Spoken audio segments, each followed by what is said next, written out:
नमस्कार विद्यार्थी मित्रांनो, संकल्प सिद्धी या यूट्यूब चॅनलवर आपलं सगळ्यांचं स्वागत आहे.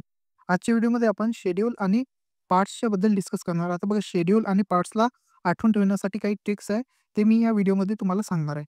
आता बघा, आपण शेड्यूलपासून सुरुवात करूया. आता शेड्यूलमध्ये आपल्याला originally 8 schedule were there in our Indian constitution. नंतर त्यांची अमेंडमेंट थ्रू हे टोटल 12 शेड्यूल झालेले आहे. आता या शेड्यूलला आठवून ठेवण्याची एक ट्रिक आहे, ते म्हणजे टियर्स ऑफ ओल्ड पीएम. आता मित्रांनो, मी तुम्हाला अजून एक गोष्ट सांगू इच्छितो. ती म्हणजे बघा, आपलं एम-पी-एस-सीच्या रिलेटेड इंग्लिशमध्ये कंटेंट मी जो प्रोव्हाईड करत आहे, तो एकदम बेस्ट कंटेंट आहे. त्यासोबतच बघा, रिसोर्सेस खूप कमी आहे इंग्लिशमध्ये. ते मी तुम्हाला ऑलरेडी म्हणजे चांगल्या प्रकारे प्रोव्हाईड करत आहे, तर मला तुमचा चांगला प्रतिसाद लागणार आहे. त्यामुळे कसं आहे, तुम्ही आपल्या चॅनलला सबस्क्राईब करा, व्हिडिओला लाईक करा, जेणेकरून कसं आहे, मला मोटिव्हेशन मिळेल, की मी अजून चांगले-चांगले व्हिडिओ घेऊन येईल. मी मॅरेथॉन सीरीज पण लवकरच घेऊन येईल, जे की तुमच्या राज्यसेवा आणि ग्रुप बी आणि ग्रुप सीसाठी पण खूप जास्त हेल्पफुल राहील. तर चला या व्हिडिओला सुरुवात करूया. बघा, आपण 12 शेड्यूल सोबत डील करणार आहे. आता यांना आठवून ठेवण्याची ट्रिक आहे टियर्स ऑफ ओल्ड पीएम. तर बघा, टियर्स ऑफ ओल्ड पीएम हे कसं आलं मी तुम्हाला सांगतो. टी मधून आपल्याला जेव्हा आपण फर्स्ट शेड्यूल बघतो, हा किती आहे, 12 अल्फाबेट आहे टोटल. तर 12 अल्फाबेट हे प्लेस वाईजच आपण इथे डिफर केलेलं आहे. तर बघा, टी हा फर्स्ट नंबरवर आलेला आहे, सेकंड नंबरवर ई आलेला आहे. तर आपण यांची जे आहे नाव कसे काय आले हे टियर्स ऑफ ओल्ड पीएम हे बघून घेऊया. फर्स्ट शेड्यूलमध्ये आपल्याला बघायला मिळते की name of state and union territories. जेव्हा आपण इथे टेरिटरीज बघू, तर इथे हा कोणत्या शेड्यूलमध्ये फर्स्ट. तर या टेरिटरीजवरून आपण हा टी घेतलेला आहे. तर हा टी फर्स्ट नंबरवर आलेला आहे. त्याच प्रकारे बघा, एम्बुलमेंट्स, अलाउन्सेस अँड प्रिव्हिलेजेस, हा ई, हा इथून आलेला आहे. E denotes for second schedule. E मध्ये काय येते, emoluments. Okay. Next affirmation, oath and affirmation, हे आलं आपलं थर्ड शेड्यूलमध्ये. ओथ अँड अफर्मेशन कोणाची कोणाची आहे, union and state minister, MP, MLAs, जजेस अँड कॅग. नेक्स्ट आपण फोर्थ शेड्यूलच्या बद्दल बघूया. फोर्थ शेड्यूल डील्स विथ, आता इथे काय, फोर्थ अल्फाबेट आर. आर म्हणजे काय, Rajya Sabha. Okay. Fourth schedule deal with allocation of seat of Rajya Sabha, that is council of state. Next आपण बघूया, फिफ्थ अल्फाबेट कोणचा आहे आपला, एस. एसमध्ये काय आपण बघू शकतो, की schedule area and tribal, schedule tribes. Schedule area and schedule tribes. म्हणजे फिफ्थ शेड्यूल कशासोबत डील करणार आहे, administration and control of schedule area and schedule tribes. Next आपण बघूया, हा ओ. हा ओ आला आपल्या 6 नंबरवर. तर 6 नंबरमध्ये आपल्याला काय बघायला मिळते, की शेड्यूल आणि शेड्यूल एरियाज आणि शेड्यूल ट्राइब्स याच्या व्यतिरिक्त जो असा म्हणजे ट्रायबल एरिया येतो, तो या 6th शेड्यूलमध्ये डील केला जाईल. तर इथे काय येते, ओ म्हणजे काय, अदर दॅन शेड्यूल एरिया. ओ म्हणजे काय, other than schedule area. Other than schedule area म्हणजे कोणता आला, आसाम, मेघालय, त्रिपुरा अँड मिझोरम. ओके. तर हे आपल्या 6 शेड्यूलमध्ये प्लेस केलं गेलेलं आहे. लडाख याला पण 6 शेड्यूलमध्ये प्लेस करा, कारण इथे जास्त ऑटोनॉमी भेटते. त्यामुळे कसं आहे, लडाखला 6 शेड्यूलमध्ये प्लेस करा, ही खूप जास्त डिमांड होती. ते अजून झालेलं नाही आहे. ती अजून युनियन टेरिटरीज आहे. पण लडाखला 6 शेड्यूलमध्ये प्लेस करा, हे खूप मांग चालू होती, पण ते पूर्णतही झाली नाही अजून.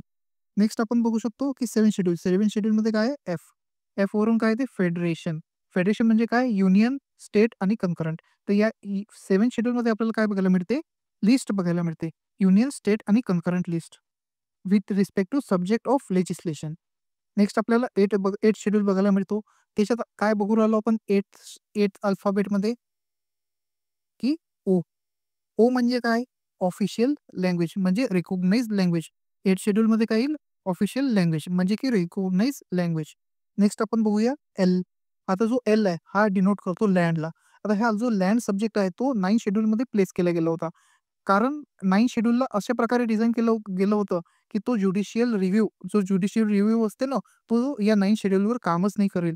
पण आपण केशवानंद भारती केसमध्ये बघू शकतो, की 9 शेड्यूलवर वर पण हा ज्युडिशियल रिव्ह्यू काम करू शकतो. तर त्यामुळे कसं आहे, 9th जो शेड्यूल आहे, त्याला आपण लँडनी डिनोट करतो. म्हणजे लँड रेकॉर्ड इथे प्लेस केले गेले होते. तर 9 schedule deals with land record, असं आपण लक्षात ठेवूया. 10th अल्फाबेट कोणचा आपला, डी. डी म्हणजे काय, डिफेक्शन. तर डिफेक्शन कोणाचं, anti defection provision of, 10 schedule deals with the anti defection provision of MP, MLAs. Okay. MP, एम-एल-एसच्या अँटी म्हणजे त्यांना जर हटवायचं असेल, डिस्क्वालिफाय करायचं असेल, तर ते या 10 शेड्यूल थ्रू केल्या जाते. आता बघूया आपण एक गोष्ट मी तुम्हाला सांगायची विसरलो, ते की म्हणजे 9 शेड्यूलमध्ये, म्हणजे जो हा 9 शेड्यूल आहे, हा 9 शेड्यूल कधी ॲड केला गेला होता, फर्स्ट कॉन्स्टिट्यूशनल अमेंडमेंट ॲक्ट 1951 मध्ये. नेक्स्ट आपण बघू राहिलो, की 10 शेड्यूल. तर हा 10 शेड्यूल कधी ॲड केला गेला, 52nd कॉन्स्टिट्यूशनल अमेंडमेंट ॲक्ट 1985. आता हे अमेंडमेंट पण खूप इम्पॉर्टंट होऊन जातात, कारण यांच्यावरून डायरेक्ट प्रश्न बघायला मिळतो. तर 9th कोणत्या याच्यात केलं गेलं? फर्स्ट 1951 मध्ये, 10th 52nd 1985 मध्ये. आता बघूया आपण 11th मध्ये आपण काय अल्फाबेट बघितला होता? पी. पी म्हणजे कशाला डिनोट करू राहिला? हा panchayat. Powers, authority and responsibility of panchayat. Total किती? 29 मॅटर्स आहे याच्या अंदर. तर हा कोणत्या अमेंडमेंटनी ॲक्ट म्हणजे ॲड केला गेला? तर 73rd constitutional amendment act 1992. Okay, यांनी हा ॲड केला गेला. आणि लास्ट आहे आपला एम लेटर. एम वरून काय डिनोट होते? म्युनिसिपॅलिटीज. याच्यात 18 सब्जेक्ट मॅटर आहे टोटल. तर हा कोणत्या अमेंडमेंटनी ॲक्ट ॲड केला गेला? तो 74th कॉन्स्टिट्यूशनल अमेंडमेंट ॲक्ट 1992 ने. ओके, तर या प्रकारे हे आपले शेड्यूल आहे. एक वेळा वापस बघून घेऊया कसे आहे, यांना कसं आठवून ठेवायचं. Years of old PM. T म्हणजे काय? टेरिटरी. ई म्हणजे एमलमेंट. ए म्हणजे काय? Affirmation. R deals for Rajya Sabha. S schedule area and schedule tribe. O other than schedule area म्हणजे काय? Assam, Meghalaya, Tripura and Mizoram. Next F म्हणजे काय आला? आपला फेडरल लिस्ट. ओ म्हणजे काय आला? Official language. 9 म्हणजे आपला एल म्हणजे काय आला? Land record. डी म्हणजे काय आला? डिफेक्शन. टी म्हणजे काय आला? पंचायत. आणि एम म्हणजे काय आला? म्युनिसिपॅलिटीज. या प्रकारे तुम्ही या सगळ्यांना आठवून ठेवू शकता. मी खूप सोप्या भाषेत तुम्हाला सांगितलेलं आहे. आय होप तुम्हाला सगळ्यांना हे आठवून झाले असतील. आता याच्यानंतर आपण बघूया की आपण पार्ट्सला कसं आठवून ठेवू. आता चला लगेच आपण पार्ट्स ऑफ इंडियन कॉन्स्टिट्यूशनला पण गो थ्रू करून घेऊ. आता बघा हे ट्रिक आहे. हे मी तुम्हाला समजवतोच. त्या पहिले मी तुम्हाला काही गोष्टी सांगू इच्छितो. ठीक आहे, म्हणजे आपल्या कॉन्स्टिट्यूशनमध्ये आपण म्हणतो की 22 पार्ट्स आहे. जर आपण असं बघितलं जसं की हा पार्ट 4A आहे. Okay. Part 9A, part 9B. तर असं जर आपण टोटल केलं तर देअर आर 25 पार्ट्स. आणि जर नंबरिंगने आपण बघितलं तर 22 पार्ट्स आहे इथं. तर त्याच प्रकारे बघा आपल्याला ॲडिशनमुळे 25 पार्ट्स बघायला मिळतात. आणि पार्ट 7 जो आहे तो 7 कॉन्स्टिट्यूशनल अमेंडमेंट ॲक्टने आपण रिपील केलेला आहे, म्हणजे कॅन्सल केलेला आहे. आता याचा काही यूज नाही आहे. ओके. आता आपण अजून इम्पॉर्टंट पॉइंट बघून घेऊ, जसं की पार्ट 4 आणि पार्ट 14 हे दोन्ही पण एकाच अमेंडमेंटने ॲड केलेले आहे. जसं की 42nd कॉन्स्टिट्यूशनल अमेंडमेंट ॲक्ट 1976 याच्यात हे दोन्ही पण ॲड केलेलं आहे. 4A मध्ये काय सांगते? Fundamental duties. आणि 14A मध्ये काय सांगते? ट्रिब्युनल्स. आता बघा 9A पण आपल्याला ॲडिशन बघायला मिळतो. तो कधी ॲड झाला? 74th constitutional amendment act 1992.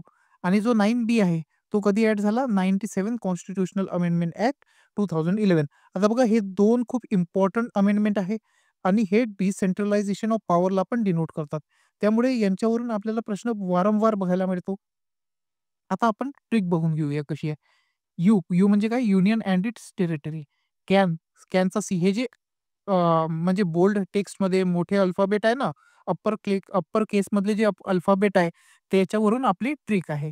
तुम्ही या प्रकारे लक्ष ठेवा. यू म्हणजे काय? Union and its territory. Next can म्हणजे काय? सिटिझनशिप. सी. एफ म्हणजे काय? Fundamental right. डी म्हणजे काय? डी-पी-एस-पी. नंतर वापस एफ म्हणजे काय? Fundamental duties. नेक्स्ट काय आहे? यू म्हणजे काय? युनियन. एस म्हणजे काय? स्टेट. आता याच्यानंतर आपल्याला इथं गॅप बघायला मिळतो. हा आपण रिपील केला होता. नेक्स्ट त्याच्यानंतर काय? यू म्हणजे कसं झाला? युनियन टेरिटरीजचा. पी म्हणजे काय? पंचायत. नेक्स्ट हा छोटा अक्षर आहे बघा. हा पण छोटा होता, हा पण छोटा होता. तर याला आपण मोजू नये. नेक्स्ट एम काय आला? म्युनिसिपॅलिटीज. सी काय आला? Cooperative societies. हा पण छोटा आहे बघा. याला आपण मोजू नये. नंतर श्यामचा एस-वाय म्हणजे काय? Schedule and tribal area. रामचा आर मोठा आहे म्हणजे काय? Relation between union and state. तर हे झाले आपले 1 to 11 ची ट्रिक. आता आपण 12 to 15 ची ट्रिक बघून घेऊ. Fruit, taste, sweet to eat. म्हणजे एफ काय आला? Finance, property, contract and suit. नंतर टेस्ट सोबत आपण ट्रेडला पण कनेक्ट करू शकतो, की आपण फ्रुट्सचा ट्रेड करत आहे, किंवा आपण कोणत्या फूड असतात, तर फूडचा ट्रेड करत आहे. आपण काही एक्सपोर्ट इम्पोर्ट करत आहे, तर त्या हिशोबाने trade, commerce, intercourse within the territory of India. Okay, हे एक इम्पॉर्टंट पॉईंट आहे. Within the territory of India. Next काय? स्वीटचा एस म्हणजे काय? Services under union and state.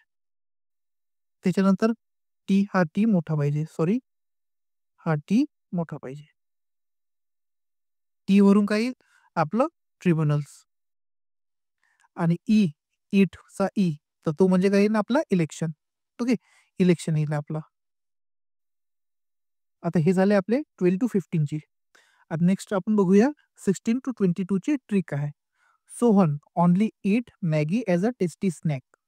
आता सोहनवरून काय आला? Special provision relating to certain classes. ओनलीचा ओ म्हणजे काय? Official language. Eat emergency provision. Next मॅगीचा एम म्हणजे काय? मिसलेनियस. ॲजचा ए म्हणजे काय? Amendment of constitution. नेक्स्ट काय? टी टेस्टीचा temporary transitional and special provision.